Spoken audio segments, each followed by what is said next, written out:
materi PJOK tentang pertolongan pertama pada kecelakaan atau P3K.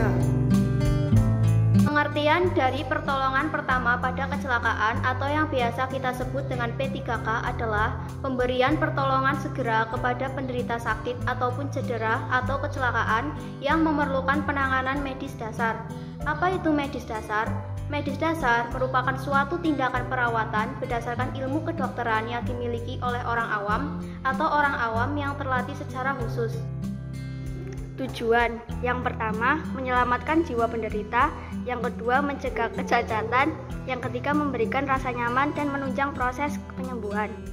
Adapun kewajiban menolong ada 9. Yang pertama, menjaga keselamatan diri, anggota tim, penderita, dan orang lain di sekitarnya. Yang kedua, dapat menjangkau penderita baik dalam kendaraan, kerumunan massa maupun bangunan. Yang ketiga, dapat mengenali dan mengatasi masalah yang mengancam nyawa. Yang keempat, dapat meminta bantuan ataupun rujukan apabila diperlukan. Yang kelima, memberikan pertolongan dengan cepat dan tepat berdasarkan keadaan korban. Yang keenam, membantu pelaku pertolongan pertama lainnya. Yang ketujuh, ikut menjaga kerahasiaan medis penderita. Yang kedelapan, melakukan komunikasi dengan petugas yang terlibat. Yang kesembilan, mempersiapkan penderita untuk ditransportasikan. Berikut alat-alat yang dibutuhkan dalam P3K. 1. Penutup luka yaitu kasa steril. 2. Pembalut luka seperti pembalut gulung atau pita. 3. Cairan antiseptik seperti alkohol atau betadine. 4. Bidai dan peralatan stabilitas tubuh lainnya. 5. Gunting pembalut. 6. Tandu. Dan alat-alat pelindung diri yaitu 1. Sarung tangan lateks. 2. Kacamata pelindung. 3. Baju pelindung, 4. Masker, dan 5. Helm. Obat-obatan yang sering digunakan untuk pertolongan pertama pada kecelakaan atau P3K meliputi obat penghilang rasa sakit, contohnya balsem minyak kayu putih dan minyak angin. Obat luka bakar, contohnya salep minyak ikan.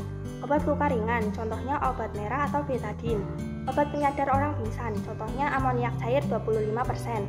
Obat pencuci luka, contohnya larutan betadine, alkohol 70%, blue water atau larutan borik.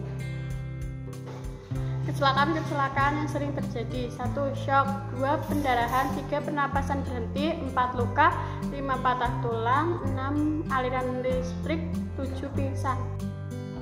Pada kecelakaan dapat terjadi pendarahan. Pendarahan yaitu rusaknya dinding pembuluh darah yang disebabkan oleh luda paksa, trauma, ataupun penyakit. Derajat berat pendarahan: kehilangan darah sebanyak 1000 cc pada manusia dewasa merupakan hal yang serius. Sedangkan pada anak kehilangan 500 cc darah juga merupakan hal yang serius. Pada bayi, kehilangan 150 cc darah dapat mengancam nyawa. Berikut macam-macam perdarahan. Perdarahan luar: rusaknya pembuluh darah disertai dengan kerusakan kulit yang memungkinkan darah keluar dari tubuh. Contoh perdarahan arteri, perdarahan vena, dan perdarahan rambut atau kapiler. Perdarahan dalam: penyebab umum perdarahan dalam ialah benturan keras dengan benda tumpul, terjatuh, ledakan, dan sejenisnya.